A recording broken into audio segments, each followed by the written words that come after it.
Alors vous avez dit tout à l'heure, j'ai mal à mon pays. Eh ben, dans les nouvelles compétences du futur conseil régional, il y a un nouveau levier qui va être l'aide aux entreprises, compétences exclusives dans le cadre du développement économique, donc dont le conseil régional va devoir s'emparer. Malgré tout, il va aussi y avoir une baisse des dotations de l'État, elle est attendue. Il va falloir faire plus avec moins, semble-t-il. Quelles vont être les priorités et à quoi va-t-on devoir renoncer? Dans votre question, il y a la réponse.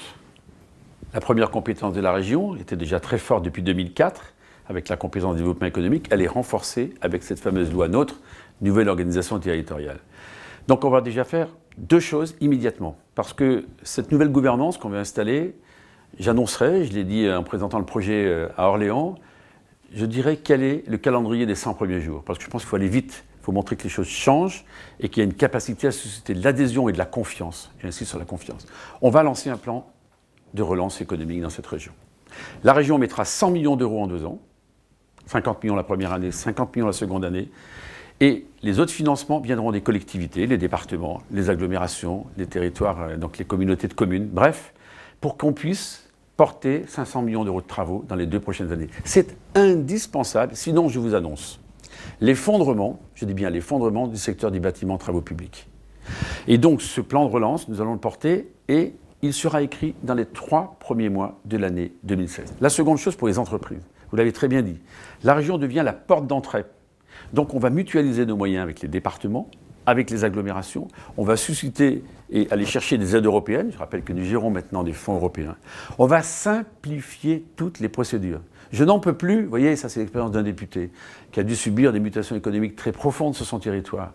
Je n'en peux plus qu'un projet d'un chef d'entreprise puisse pas aboutir parce qu'il manque un peu d'argent, ou parce qu'on ne sait pas l'aider pour l'export, ou on ne sait pas l'aider pour l'innovation, ou on ne sait pas l'aider pour faire en sorte que ces process soient habilités par tel ou tel organisme de l'État. Donc on va mettre le paquet. Le paquet pour simplifier, dématérialiser, donc utiliser de nouveaux moyens, ce qu'on appelle le numérique, le très haut débit. Et vraiment, je veux dire aux chefs d'entreprise, vous vous concentrerez sur vos projets, et nous, on fera le reste. Et ça va marcher. Je vais simplifier le fonctionnement. Regardez par exemple l'innovation. L'innovation, c'est quelque chose d'essentiel, parce que c'est en innovant qu'on va chercher de la valeur ajoutée. Quand vous avez un financement à accompagner grâce à de l'innovation, vous avez 2 systèmes. Soit vous prenez la Banque publique d'investissement, organisme d'État, soit vous prenez la ligne d'innovation de la région, et je reconnais d'ailleurs que grâce à Marie-Madeleine Mialot, il y a une politique d'innovation qui a été démarrée. Vous voyez, je ne suis pas là en train de dire rien n'a été fait, mais il faut aller beaucoup plus vite, beaucoup plus fort.